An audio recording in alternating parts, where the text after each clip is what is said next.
Security Halt Podcast. Let's go. You're dealing with an expert in guerrilla warfare.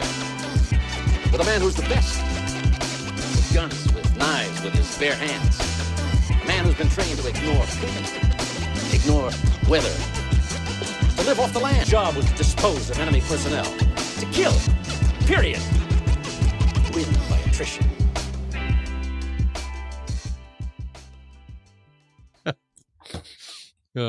Lukas, Simianer, welcome to Security Halt Podcast. See, it worked. It worked that time. You got it. Love it. How's it going, man? It is going awesome. Thanks for having me on. Absolutely. How are you? Dude, it's one of the hardest things we will all go through as we transition is doing your fucking claims. It is one of the most painful things. And I didn't understand it until I went through my process as to why guys had so much anxiety about it. And it almost cripples a lot of veterans when they're going through their process to the point where they put it off for years, literally years before they connect with the VSO, sit down and go through it. And when I found you on social media and I saw that you had developed an AI to help this process, I was like, holy fucking shit. And then when I saw that you were a paratrooper, I was like, holy fucking shit. I got to talk to this guy. The TBI didn't rattle his brains enough that he was able to go after big things. So, Lukas, thank you for being here today. And let's dive in, man. Yeah. Once again, thanks for having me. I've been a fan. The memes and the shit posting, in the veteran community are unmatched. I think veterans are some of the funniest individuals, and it's a joy working with them. Yeah, man. It's also hard to relate when you're in the civilian world and you're like, what they would call locker room talk is just like, I haven't had my fucking coffee yet. So, We're a special breed and our comedy is very different. And it's one of the things that I realized when I first started doing this thing is the big thing is the podcast, the mental health, the advocacy, the putting out resources. But just like anybody else, when you're going through it, sometimes you need to laugh first before you can start tackling the serious things. Because I realized that's what we were doing in a team room. All of us were struggling with something, and the vulnerability didn't occur until, 3 or 4 hours of solid bantering back and forth. To then you're like, hey, man, is anybody else dealing with this type of stuff? And then you get the authentic, real conversations going. So yeah, it's I'd like to say that the memes bring you in and then you stay for the hard hitting information and resources. Yeah, I think that is it's a pretty genius lead capture model. Like, Security Halt, you're not really selling anything. You're providing information, helping a community. Yep. But I think that's also a model that myself and I try to create some memes, and now we're shifting into a value add social media strategy. It's really interesting because this is my first B2C company, right? I'm selling to a consumer. And it's a whole different world. I sold to the government prior to this and at my last startup. And that was a lot easier. It's like each sale is a war. It's a campaign. Yeah. And piece by piece, you're knocking over these things. And with individuals, it's how do I reach an audience? So I think what you've stumbled into and strategically created is pretty masterful, man. No, thank you, brother. It was definitely something that I had banged my head against the wall because you don't really sell this face. It's I can do a lot with the voice, but you can't sell this. But dude, I let's take it back to the very beginnings of Lukas. Like what led you to join the military? Well, my grandpa did a career. My grandma was in the Women's Army Corps, and she was a badass. I mean, my grandpa was too. He was all over the place. He was in the Navy at 17 in Panama, and then he was a recruiter during Nam. He was in Korea. He was all over the place. They got married in Heidelberg, Germany. And then my grandma, she was in the Women's Army Corps, and I don't know her actual MOS, if you will, someone in the HR world of S1 type stuff. Mm-hmm. But her job was in Camp Zama, Japan, and her job was to be everybody else ran if war broke out again or if there was an attack. Mm-hmm. Her job was to stay and destroy all the files. So she had a cosmic security clearance and worked under, I forget which general for the life of me, but one that was pretty famous. And she was in that movie, Never Wave It a Whack. So anyways, grandma's story, blah, blah, blah.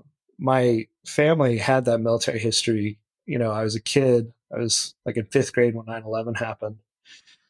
And I remember watching the Bill O'Reilly show of all things, like every night. Like every kid does. Well, that's what my parents watch. And so, the night vision cameras were like, we're going to bomb the shit out of Iraq. When? Yeah. Nobody knows. And then it happened. I was like, whoa, holy shit. And of course, the news by no means captured what the invasion was actually like. But even the glimpses, I was like, that's what I'm going to do one day.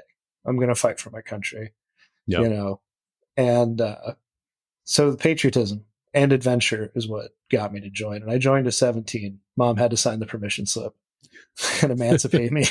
And yeah, that was why I went in.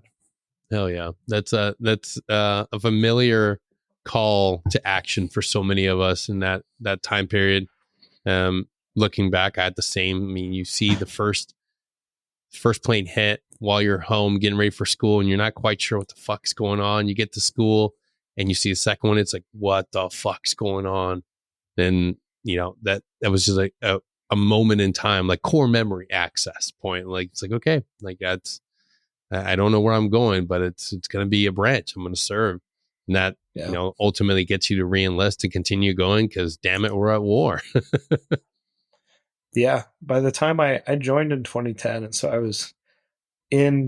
I joined during, I guess, what would be one of the final surges, if you will. And then I deployed in, I guess you'd call it OEF 12 to 13 to RC South Afghanistan.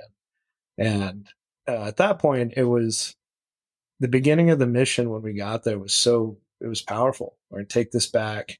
There was land that had been given up essentially because units had been rendered combat ineffective and taken a lot of casualties. And we're like, we're going in to fix it. 80 seconds here. We're going to make this happen. Yeah. As the 80-second motto kind of goes. And but at the end of that deployment, halfway through, Obama switched it to a peacekeeping mission. So the ROE changed. Our tier 1 cats couldn't do night raids anymore, at least not supposedly. Allegedly. At least the SEALs had to stop writing books about them for a few months at least. But regiment was still doing their shit for sure. But point being, and then we gave back land that we had lost dudes taking.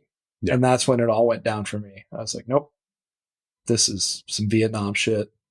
This is a political conflict. And the farmers that we're fighting and killing are no longer people that I wish to be engaged with. Yeah, dude. That's like, that's a moment. And it's funny because, how old were you at the time period? I was 18 over there. Oh, wounded shit. When I was 19. Damn. And you had that ability to reflect on that. And that's something that all of us at some point, a vast majority of us happen to have that, after your 3rd, 4th deployment, you finally realize like, holy fucking shit. Like being Taliban is just like waking up and deciding you want to put on the blue shirt this morning. Like it's like one moment you're part of the Afghan commandos. And then if you move back home, you're going to align with your uncle who's a Taliban leader. So that awakening moment. It's like, fuck, dude, like, what are we doing here? Like, yeah. Well, I'm from Nebraska. And for me, I was like, the Nebraskan Taliban would be pretty damn terrifying if a bunch of whoever showed up in their MRAPs and said, hey, sorry, we killed half your cows. Here's $25,000. Like, nah, bro. Like, no, that shit ain't gonna fly. Nah, homie. like you're gonna see a bunch of corn-fed motherfuckers. Dude. You ever seen a combine with 240s mounted on it? You would. You just painted an amazing picture in my head, dude. And a bunch of dudes that look like me driving them. Like, you don't want that. You don't want that smoke. So, I put that together, laying in my hut one night, and I was like, fuck, I gotta get home. Yeah. Yeah, dude. That's great. That is a pivotal moment that many warfighters don't have till years later. It's like, dude, the reality is, it was 20 years of hard fought war. And when you reflect on it, you have to be able to, and that's why the moral injury is such a huge thing right now. People are asking themselves, what was it for? And the reality of it was like, okay, like I'm doing it to keep the dude to my left, to my right, all right. Keep him safe, keep him. And maybe there's the ability to reflect back and say, like, okay, maybe we kept some civilians a little bit safer. But at the end of the day, when you dig deeper, you realize that the Taliban are going to continue to fucking Taliban, bro, over and over for years and years, unless people get really cool with a lot of violent shit real fast. Well, I also think it's an imperial mechanism of thought too. Like, not all cultures want to be governed the same way. Yes. You know, in America, I value you, Danny. You know, you and I haven't really talked before, but I value you because you're a creator, you're a warrior, you're an individual with a unique set of talents doing these things. Other cultures, it's not about that individualism. And religiously, culturally, they don't want a democracy. Bingo. You know? It's like when we deposed Gaddafi. Like, I don't want to get into that realm, but bro, you know what I'm saying, right? We can go rounds for rounds. Like this is, like this is the beauty of it. What? People always undersell our veterans, and they say, "Oh, they're just stupid idiots." And like, dude, we've been in this conversation for 10 minutes, and we're barely touching the surface. And like, dude, some of the smartest motherfuckers I have ever worked with were in 82nd E4s that had gone to Brown or had an education. They're like, fuck it, I don't want to miss out on this experience. If I'm going to be a well-rounded individual, I'm going to go do this. And same with SF. Same in SF. You got guys that give up. You know, I had an individual that was a chemical engineer. I had people from Brown. They're like, dude, this is a part of my life that I want to I want to have this experience for good, bad, and different. I want to have this. This is a moment in time that may not happen again. And spoiler alert, it looks like we're going to continue to always be a warmongering country.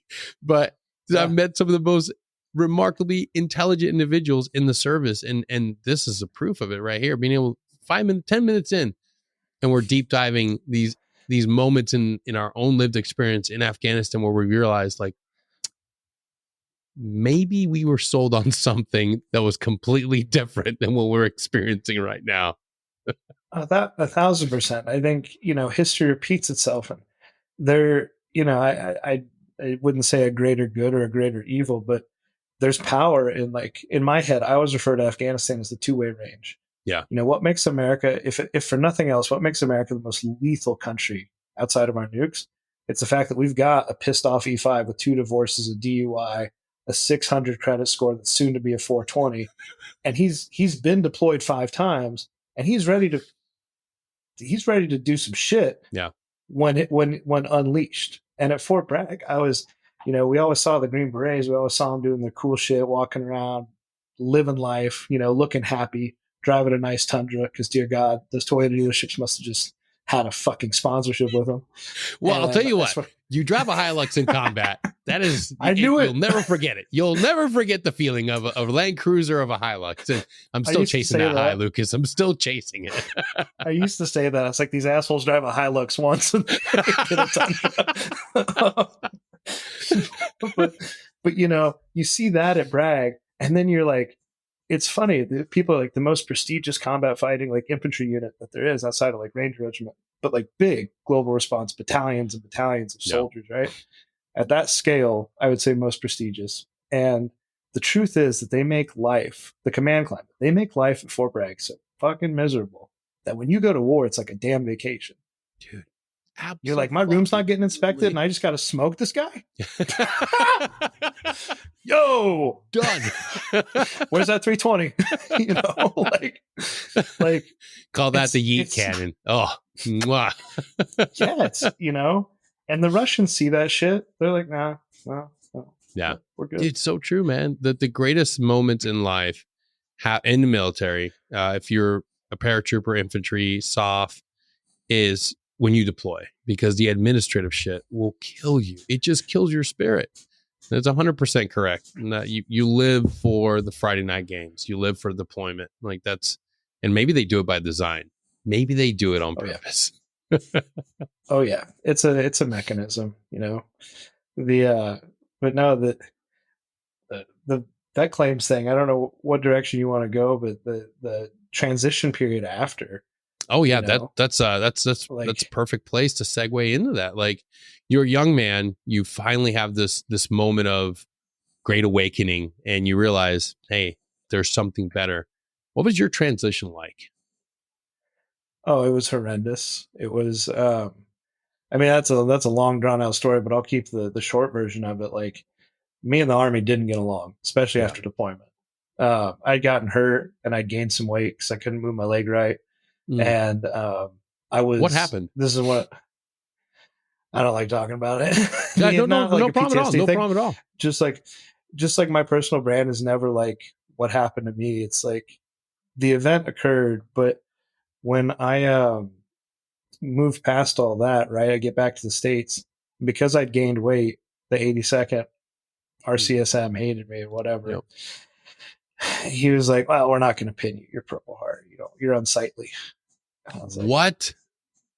"Yep." I didn't get my Purple Heart until the VA sent it to me like a year after I was out.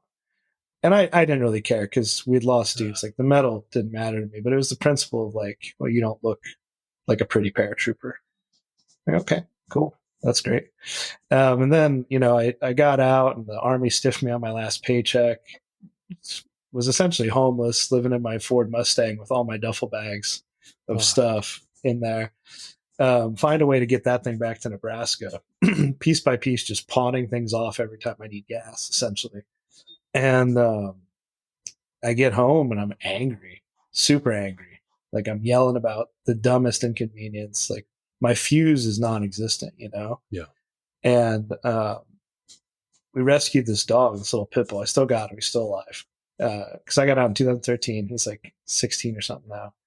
But this pit bull, he was at the Omaha Animal Shelter. He'd been seized by, they did a raid on like a fighting ring, right? Mm-hmm. And so he's like a pit bull basset type mix, squatty little dude with muscles, mean as shit. And they got a sign on his thing. It says not adoptable. And I'm like, man, I relate to that. And I start going in his kennel. The volunteer employee lady, she's like, no, you can't go in there. I go in there. Dude bites me. I backhand him. Like, hey, bro, if we both don't start acting right, we're probably both going to die. So how about you get shit straight? I'll get mine straight. We just sat there. And that was like my first piece of hope. And I think one of the big things I did want to share, because I've listened to your podcast a good bit, and I think I know the demographic and the people that are listening to it. The biggest thing is survivor's guilt. That's what I faced. It wasn't necessarily PTSD. The loud noise reactivity, that went away after a while, you know, but it was survivor's guilt. A year later, I found myself in this.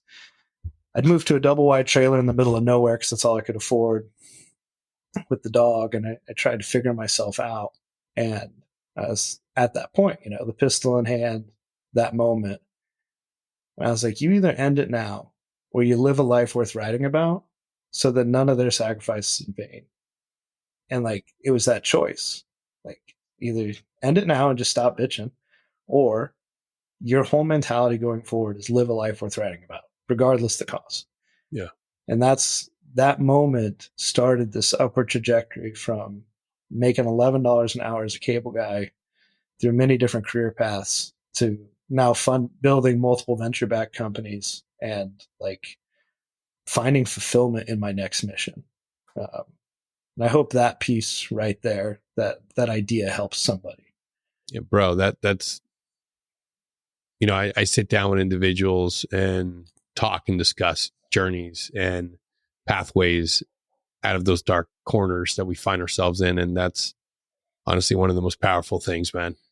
That's, you know, when we sit down and we think that our suffering is just solely ours, and we just continue to believe that idea that this is only about me, this is only about me, like we're missing the greatest thing ever. And that's that connecting it to common humanity, understanding that we're not alone in our suffering, and it has to be of purpose, of value for something greater. Like, we just hold on to this suffering, it's going to do no one any good. It's going to kill us eventually. We're going to reject every bit of love that's around us, family members, loved ones, and we'll just die miserable.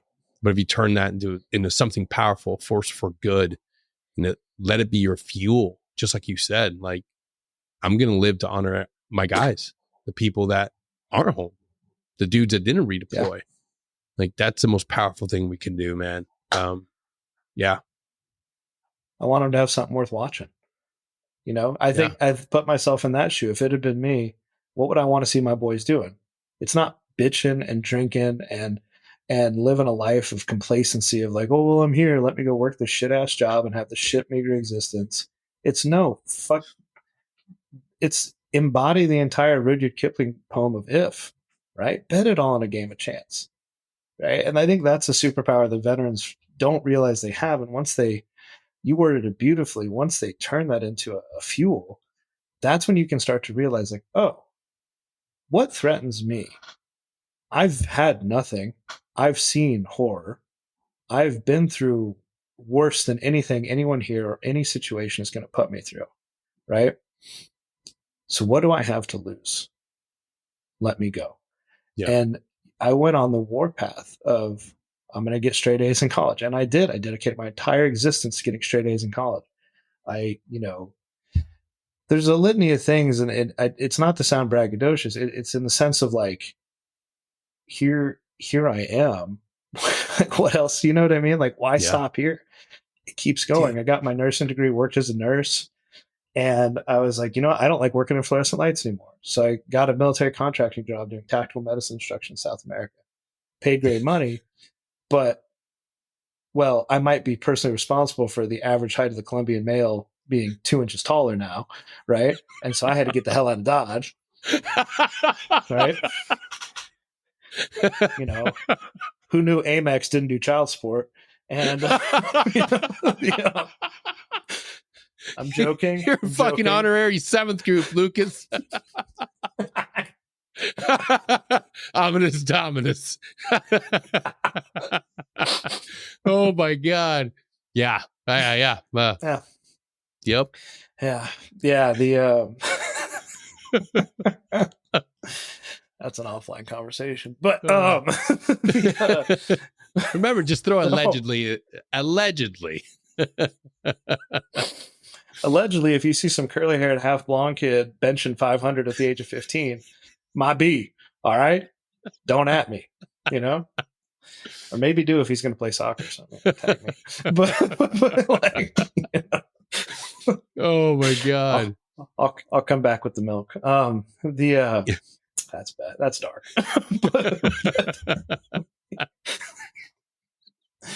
If I have a PR agent ever, they're just going to yell at me in retrospect. Don't worry. We'll splice this out. You can keep it.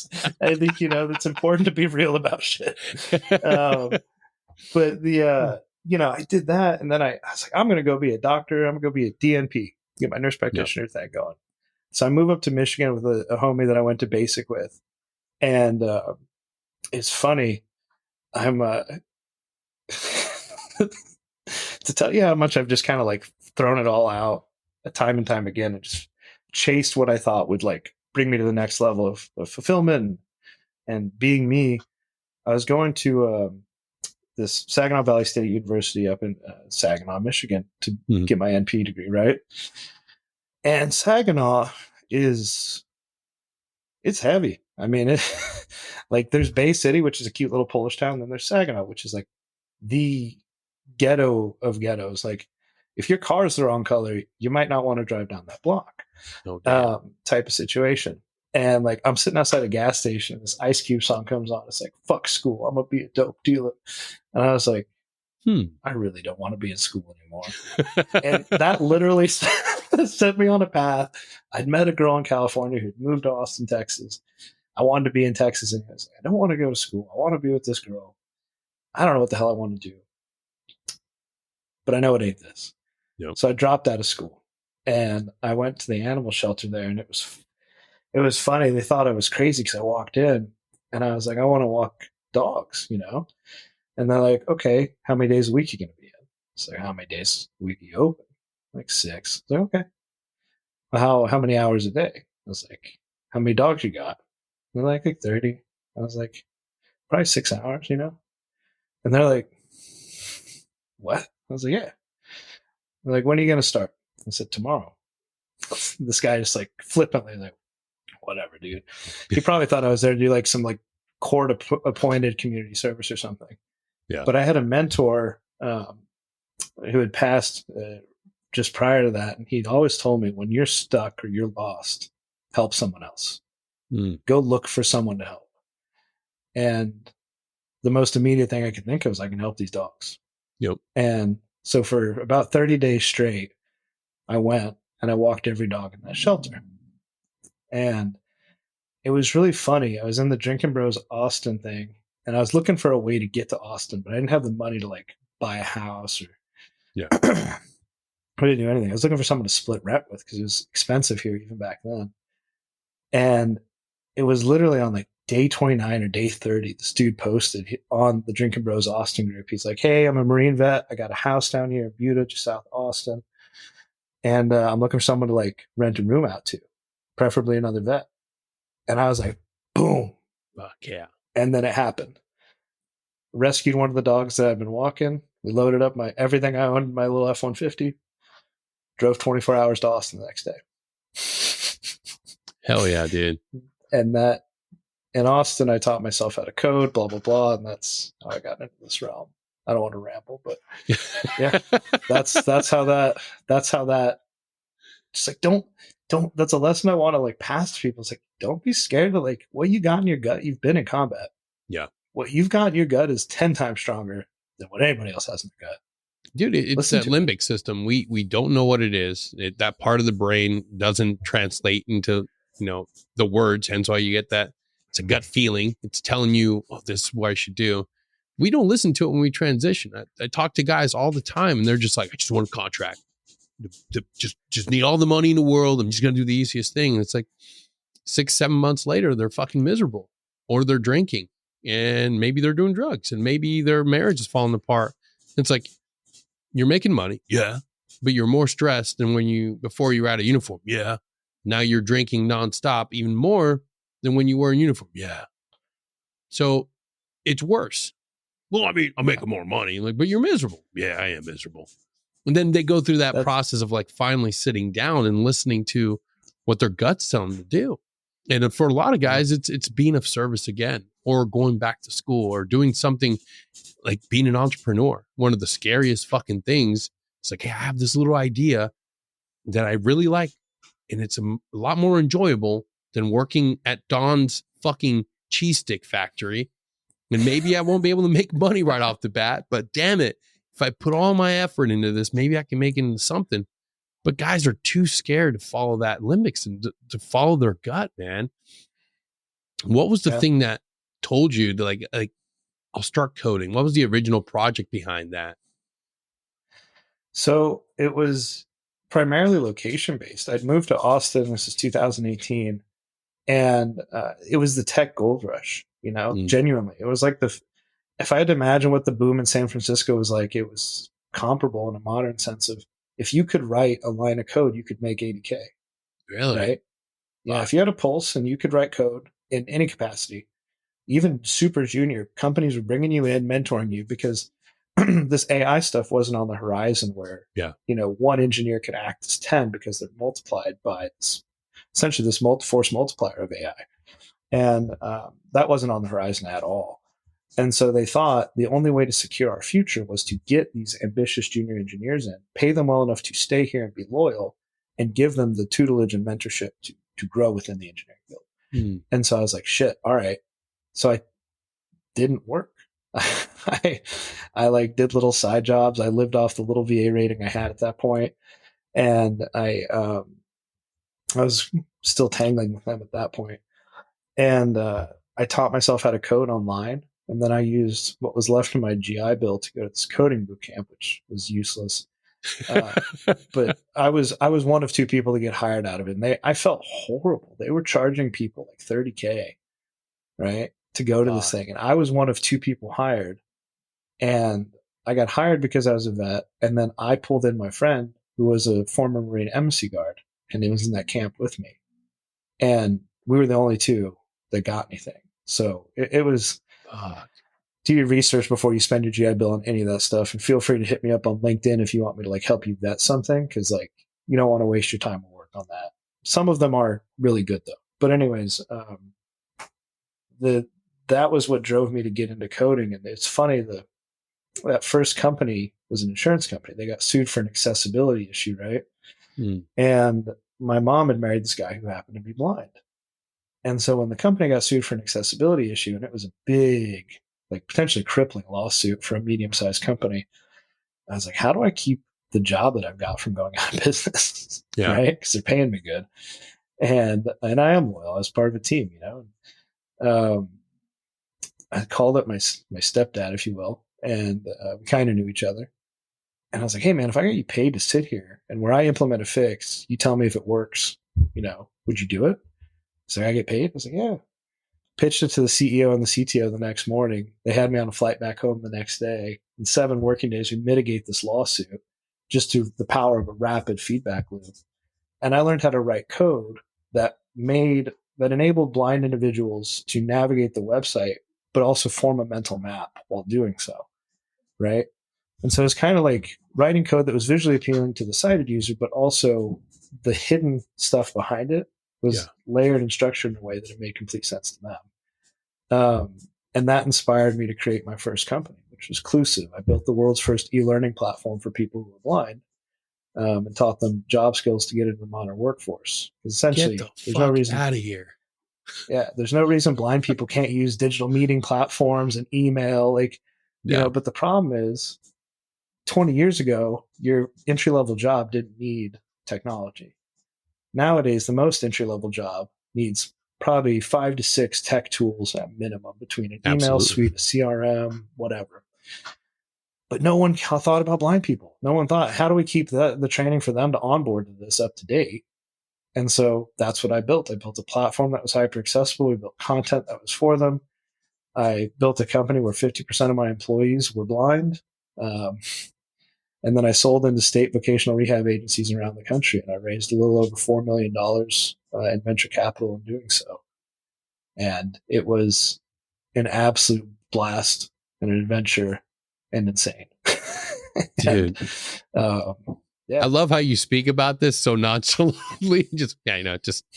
Revolutionize the way that, blind people have access to the internet. And, dude, this is amazing, man. Like, I do my best,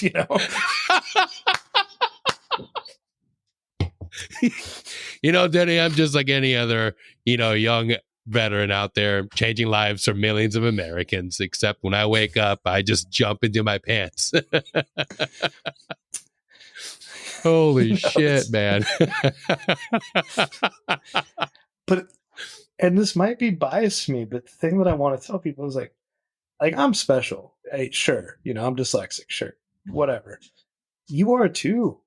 Like, you've got, maybe it's not building a tech company. Maybe it's building a pressure washer company. But as a veteran, you know how to fucking lead. Yeah. Like that, there's 2 things that led to me being good with Clusiv. One was like skill and opportunity. Right. And I worked on making myself more valuable. And that's how I ended up getting more value out of life. That is an inherent thing no matter what you're doing. But the other part of it is that the leadership skills from the military, and just from what you've been through, I had 0 turnover. In a startup, that's a game changer. Yeah. In any company, that's a game changer. If you can avoid having people turn over because of toxic leadership, or because they don't feel taken care of or cared about, or they feel like they're just a number, right? If you can avoid that, you can outperform anybody in any vertical anywhere. Window washing, power washing, tiling, roofing, I don't care. And I wish more veterans would dig deep and be like, bro, let me go out execute somebody. Yeah. Dude, we will outwork you. I always say that. The 100%. Look, this is something that's unique to us. And I tell guys, if you're going into an endeavor and it seems scary, it seems like you don't have a team, look, I'm right there with you. But you have to look at all the tools, and the most important tool you have is you will outwork your competition. When they go to sleep, you're going to be writing down everything you need to do to execute for the next day. You're going to be doing all the editing, all the audio production, everything that you need to do for that entire next week's rollout. Don't discount how powerful that is. When everybody's like, oh, I'll do one episode. Fucker, I'll do 3. Like, I'll sit down. Like, I don't give a fuck who I will sit down and I will send out millions of emails and I will get in front of people, whereas you'll be satisfied with 5. Like, that's a thing that every veteran has. Like, I don't care if, and people shit on our admin guys, and I make fun of our S1 too, but dude, soldier's a soldier, Marine's a Marine. Like, you have that dog in you. You have the tenacity. Like, be willing to bet on yourself, and then, hey, embrace the hard fucking work because you've done it before. Yeah. Like, well, one of my favorite things, I said some real John Wayne shit to a guy who was a competitor, and we were in a meeting, and he was trying to flex on me because they were ahead of me at this point, and they had bigger backing, more resources, you know, a fully built out tech team. And I was just me, you know, at that point. And he was talking about, well, we're going to exit for 30 million and we're going to do this. And I was like, you know, it's funny. I leaned in. I was like, you know, it's funny. You really look forward to that exit, don't you? And he's like, well, yeah, it's going to be huge. I said, that's the difference. I like this. I like the fight. You won't win. I was damn. 6 months later, 6 months later, 6 months later, I was mopping the floor with him. I was like, oh, that's the thing, dude. You're thinking about the Lamborghini. You know what I'll do? I'll go rent the Lamborghini, text your girlfriend, and outperform you. That's how we win. Like, you see, that's the thing about me, John. I actually like to fight. yeah. And that's the thing. Like, God, veterans have such a superpower in them innately, especially. I don't want to ever denigrate veterans who didn't go to combat. You are still a veteran. You served. You signed the check.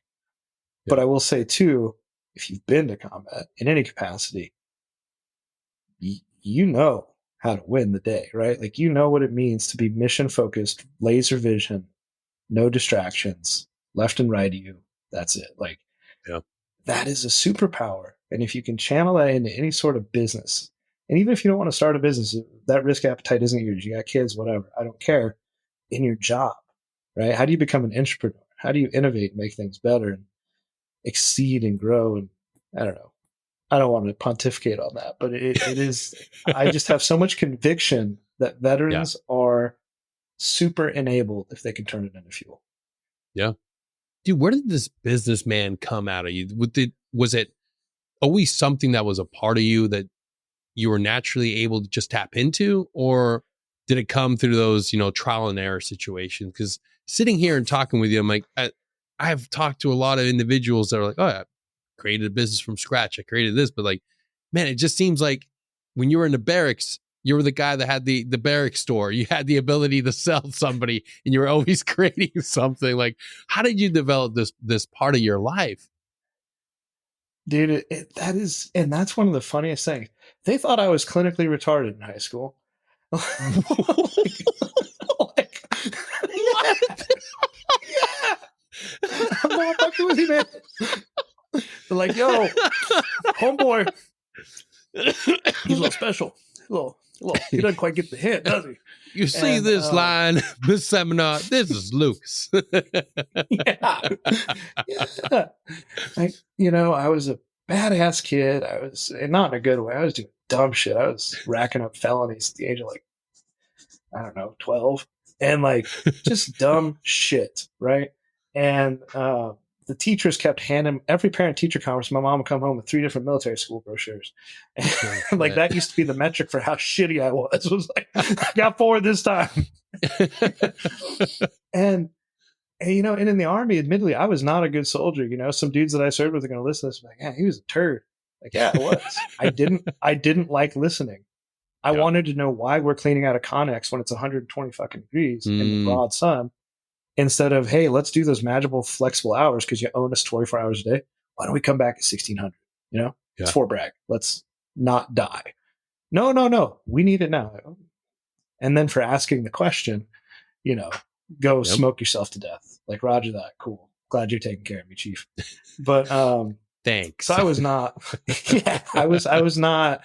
Admittedly, I have no claim to fame in my service. I was a dude that barely scraped through it. But the business thing came,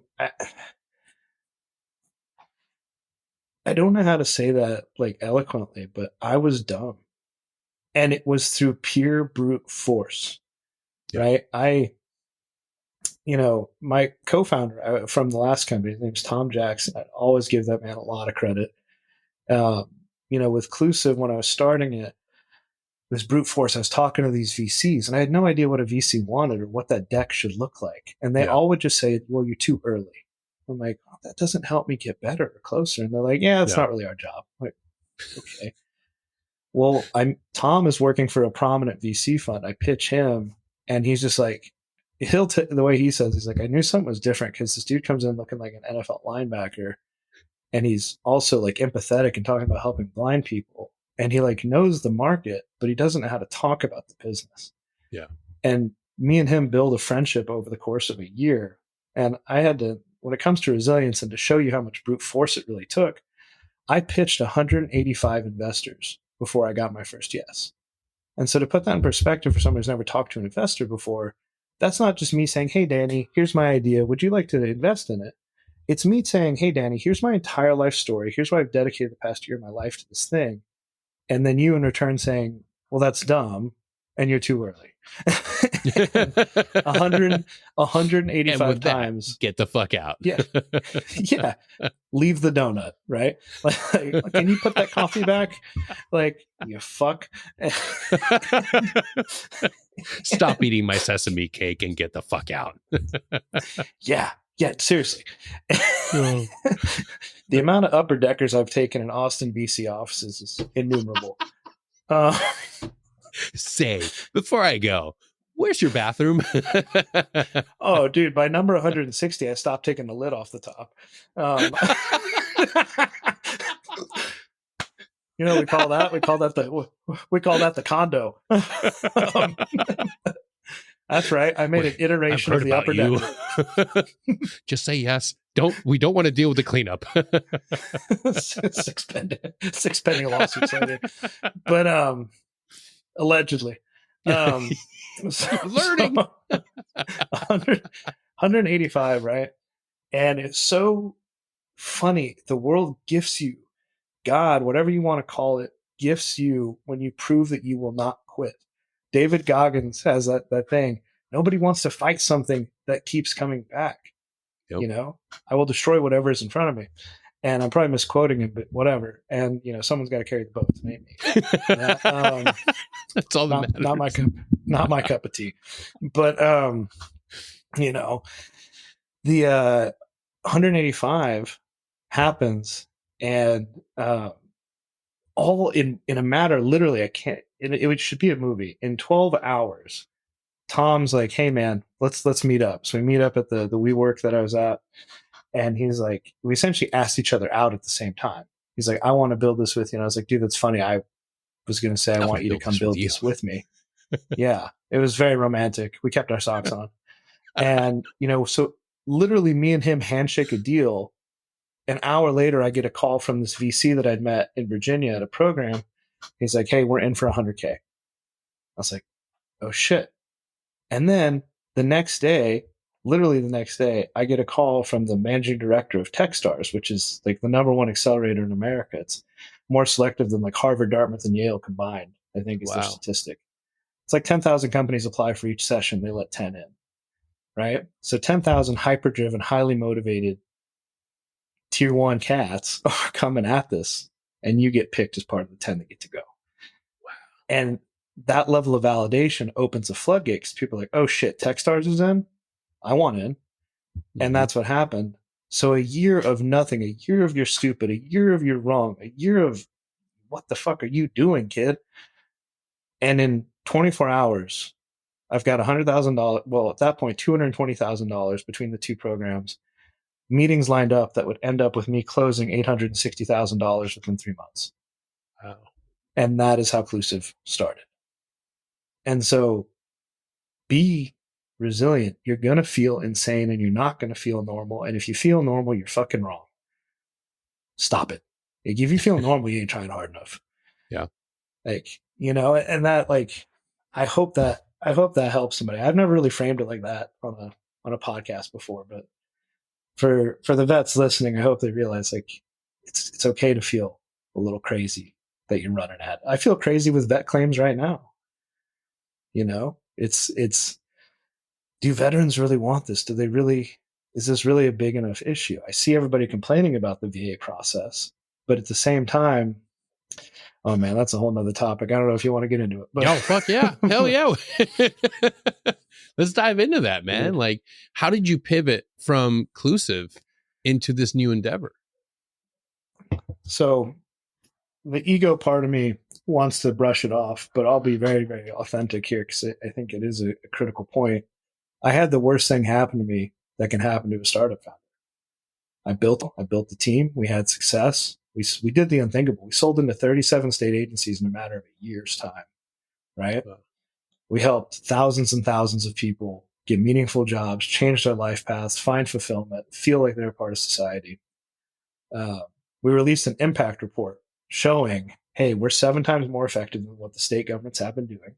We're costing you almost 70% less money, right? And, you know, here's the output. The state government, the vocational rehab directors of about 13 different states then collaborated and said, we can't keep buying from Clusiv, like, because we were essentially endangering their jobs. And we were going to lead to a budget decrease because we were doing what they would pay to send someone to a nonprofit that would achieve nothing. And the nonprofit would be cheaper on the front, like, oh, it's only $350 a month, as opposed to like us, where we're like $7,000 a seat. But the thing is, their term of service, the amount of time they would send a candidate through that would be like 10 years. Yeah. So the outcome, we were so much more effective and efficient. But anyways, our revenue went, I won't state a number, but it went from up there to 0 in a month after we released that impact report. We were too effective. We made the government look bad. And I had a bunch of venture capitalists come at me. Now that's the worst feeling in the world. Everybody's mad at you because their money's about to be gone. And it's terrifying and it sucks. And there's no instruction manual. And all you want to do about is care about your team. All you want to do is make sure everybody that has put faith in you is okay. And you're almost powerless. And it sucked. That was one of the hardest in business. That's the hardest thing I've ever dealt with, maybe in my life, outside of the survivor's guilt early on. Yeah. And I had to lay off most of my company about 2 weeks before Christmas, just the way it timed out. Fuck. And I had a choice of raising more money and essentially wasting more investor capital because I knew it wasn't going to work. And I was like, no, I'm not. Like, I can't do that. But also my team, you know, what's the lesser of two evils here? And I was just radically transparent. I was always radically transparent with my team, but especially then I was like, hey guys, I'm sorry. And I will say this, what shortly followed was the most prideful moment of my life. And I've got a lot of prideful moments. I got an award from the Texas Business Hall of Fame. Just a lot of cool things have happened. But the thing in my life that I'm most proud of, and I don't know that anything will ever top this, is those employees. On Christmas Eve, I got a text. And it was a gift card to a barbecue joint. And it said, thank you for creating the best work environment, the best team that we'd ever been a part of. It was an honor. And I was like, dude, I just fucking derailed people buying houses. I derailed money. Christmas. Yeah. I felt like the biggest fuck. It wasn't in my control, but no less, I felt like the biggest fuck that could ever exist. And to know that like those people saw not only through that, but we're so grateful for the opportunity to have that experience, for working under me, following me. I was like, man, that was my exit. I didn't need millions of dollars. That was worth more than any dollar amount ever. And so, it took 6 months of my life after that to just figure myself out. And then after figuring myself out a bit, I worked for the Spooky Boys in DC on a contract, helping them identify AI solutions to solve problems. and I got to interview these really cool AI CEOs. And I was like, Asperger's cool product, Asperger, cool product. Hires a bunch of Chinese interns. No. Like, yeah. Like, oh, dude, that was the funniest thing. Like, I've got an agency email and I'm working with this AI company based out of California. And for some reason, like, the person they chose to put me in touch with is like, make up a name here, like Feng Li, right? And I'm like, hey, whatever. It's California, probably American, but no less. Let's go to LinkedIn. Let's do a little backtrack. Like University of Qingdao. Like, I'm like, fuck no, dude. Like, bro, No. like, oh, you want in the program? Of course you do, asshole. Like, oh God, hopefully it doesn't get me banned. But oh, hey, bro, Lukas. I wonder you give me the access. I would love to know what the CIA is planning, like, no, motherfucker. Like, that literally happened multiple times. And I was just like, what are you doing? Yeah, what are you thinking? Oh, Come on, man. man. Anyways, so, vet your interns, huh? A couple people lost some big deals because they didn't vet who they were letting intern at their companies. So I did that, but with AI, I realized like people are thinking about AI all wrong. They're thinking about a replacement strategy. And me being a machine gunner in the Army, I'm always looking for a force multiplier because that's what I loved feeling like. And I'm like, bruh, AI is the 240. AI is a Mark 19.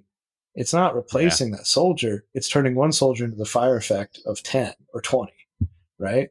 And so, okay, how do I create an AI-enabled service that simplifies the most painful thing a veteran deals with after service? And that's finding the next mission and getting their VA claim straight. And so that's what I built. And I trained an AI model on every expensive part was every medical journal that's been published in the last 20 years. Yeah. And then the entirety of the law, 38 UCR that governs the VA, and then former case law of pretty much every time a veteran's taken the VA to court.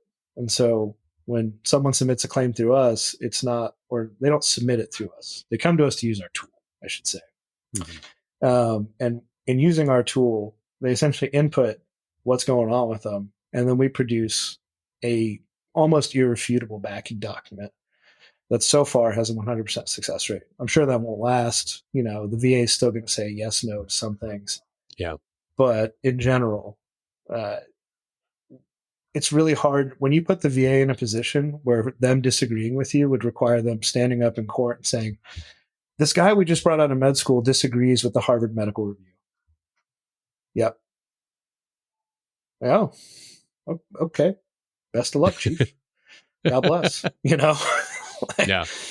And it's not only the irrefutable evidence; it's the service behind it. I went through VSOs. VSOs are great. Not all of them are created equal. But the fact is, no matter the VSO, no matter how good they are, they're one person typically. And they're in a courthouse somewhere or a city building, and they are serving thousands of people. And you have to schedule a month out. You have to take time out of your day to go there. And then after you leave, they got 10 more people to see. Yep. Versus with us, we're trying to be the TurboTax of VA claims. You come, you get it done. You can do it from the comfort of your own bed.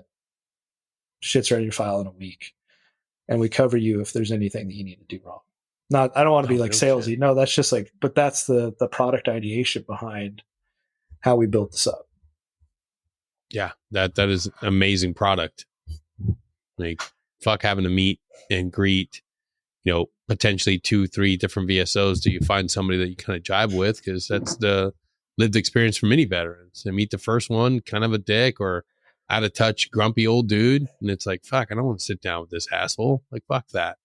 Like, where you can do it online with something that's been developed to help you out using case studies and the law and everything. It's like, yeah, like you just said, TurboTax for claims. Absolutely. Sold. It is. Oh, thank you. And it is interesting, though. There's a lot of people who are very adamant. Like, you should never pay for a thing. You should. But those same people will happily go on about how broken the system is. Yeah. And it's the other thing they'll say is, well, you should never use somebody who's not accredited. Yeah. And it's like, okay, well, the difference is, right? Imagine if the Fed said no one can get paid for helping you file your federal income taxes. TurboTax, TaxSlayer, none of those companies would exist, right? They just wouldn't, right? It costs money to build a company. It costs money to build tech and solve problems. And that's where we're at. The VFW and the current law in place, the way the VA runs things, is you can't be accredited and also be a for-profit company. So essentially what they've done is they've locked in this system to always be the system. And the only way that that changes is through capitalism. And that's why America exists. Yep. You know? And so it is interesting. We haven't had many haters. But to those that do come at us, it's always just like, well, what do you propose actually? Oh, you want to get a lobbyist? Okay. I've done that. I wish you the best of luck. You know, like it's interesting, man. It's very interesting, but it's been very rewarding helping veterans, hearing these service stories, and also just seeing the relief and like, oh, there is hope that I can just get this knocked out. Yeah. How many? What's a ballpark number of veterans have chosen to go through and utilize your services?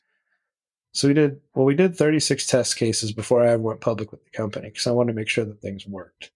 So that took for them to get through, right, a little over 6 months on average. And so knocked all that out.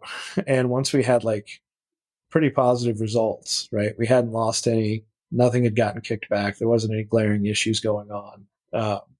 That's when I opened it up. And since we've opened it up in the first month, we've done over 100 with no paid marketing, just me posting on LinkedIn, sharing memes on Instagram, and the reviews, we've shared a few of them on Instagram and LinkedIn, but they come in so much. Like we don't have like a media person yet. We're looking for one. If you're a veteran that's good at social media editing and content, hit me up. We're trying to make this a 100% veteran team. So hell yeah. Yeah, dude, that's awesome, man. It's been fun. What's next, man? It's pretty fair to say that you've kind of figured this world of being an entrepreneur. So are you looking for a new endeavor, or are you just focused on this? Purely focused on vet claims. It goes a lot bigger than just being a company. My game plan, my master plan, if you will, for this is that we actually can drive systemic change by owning the data. Right now, the VA gets away with a lot of things. The government gets away with a lot of things because we have a splintered million VSOs across the country, and they don't have a CRM. They're not using one Salesforce, right? If they're in Bexar County, Texas, versus if they're in Plano, Texas, they don't see stats at all. They see numbers processed, but they don't see effects of fire, right? No one's doing a BDA, if you will. And so by becoming the dominant company in this space, which we will be in the next 2 years, right? In doing that, what's going to happen is I'm going to be able to go and say, hey, Congress, 80% of whatever, 20,000 veterans filed for tinnitus, right? You denied initially 30% of them, right? And of that 30%, 100% were eventually approved. So why don't we do this? Let's save everybody time and money and say, hey, if you've been to combat or if you're in one of these MOSs, you have tinnitus. And if you claim it, you have it. And it's assumed, right? And by doing that, we're saving how much in government spending in these stupid exams, right? We're spending how much in claims backlog timelines by people even having to think about it. Let's make this binary. And tinnitus is just the start. There's so many things where it should be an assumed, like the VA told this guy he was a 13 Bravo gun bunny, right? On 155s. You don't have TBI. Brother, have you been near a fire mission? Bro, this is one thing that I talk about, and I will take a little bit of time to talk about this. The exposure to concussive and repetitive blast is something that we as veterans, as service members, need to be aware of. It's not about the penetrative blast. It's not about getting hit in the head one time, having a rollover one time. It's everything you're doing is cumulative. If you're an infantryman, if you're a mortarman, if you're an artilleryman, you have been exposed to so much blast. It's not just PTSD. The VA, as you know, wants to say that it's all PTSD. No, we now know that it's TBI. You've been sitting behind on the gun line for how many years? Doing how many rounds? Bro, you've taken some damage to your dome piece. We have to be willing to talk about it. And at the end of the day, we have to fight for it. Because PTSD, as we all know, you can recover from. You can get over. TBI, yes, you can get better. You can improve. But that's a whole lot fucking different than having PTSD. Yeah. Yeah. That's something that, like, just like the NFL is doing with CTE and probably 10 times the funding and expertise focused on this, right? Yeah. They're still figuring out bit by bit, piece by piece, what it actually does. 5 years, 10 years, 20 years down the road. And, but that is the game plan with VetClaims, is turning this into a force to actually modernize the process. With my last company, I went to the government and I said, look, we are the solution. We make this better. Use us, please use us. And ultimately, no. This time around, I say, okay, how do I hold the cards? Because when I have the cards and I have the data and I go to Congress and I get on the news, you're not going to deny it. Yeah. And you're going to react quickly. Because whoever's president at that point, right? I don't care if I have to wait till next election cycle and, it's October and I'm like, hey, look what you're doing with the VA. That's when we will see things happen in an instant. Things that we've been trying to get done for a decade, for 2 decades. Things the Legion, the VFW have tried to do for many decades. Yeah. And so that is it's my sole focus. If anybody's going to be able to do it, it's definitely, I'm willing to put my money on you, brother. Because like all of us are listening to this episode now. One thing we've realized about Lukas is he doesn't fucking quit. So if anybody can get shit going, it's going to be you, my man. Lukas, if people want to get a hold of you, or they want to utilize your VetClaims.AI, where can we go? So if you want to check out VetClaims.AI, we do free claim strategy calls, whether you use us or not. We make sure you're on the right track. If it's not us, we'll point you in the right resource. But you just go to VetClaims.AI. That's our website. And there's a calendar literally right on the homepage where you can just book a time. If you want to follow me, if you want to reach out to me personally, LinkedIn is honestly the best approach. I'm pretty vocal on there. Also pretty entertaining at times because people are like, he won't talk shit. It's a professional platform. I'm like, oh no, I'm my own boss. I will. I will. But so hit me up on LinkedIn is probably the most efficient way to get through to me. And if it's a veteran entrepreneur thing, I definitely hit me up. Check out Warrior Rising as well. They're the number 1 veteran entrepreneur resource in the space. So I'm also on the board of them, but it's a great. I went through them and they were pivotal. So I'm rambling. Hell yeah, man, Lukas! I can't thank you enough for being here. Your story, honestly, like, fucking blew me away, man. I can't wait to have you back on to talk more shit about being paratroopers, entrepreneurial endeavors. There's infinite things that I could go on for hours, but dude, just fucking A, man. Absolute pleasure, dude. To all y'all listening, thank you for tuning in.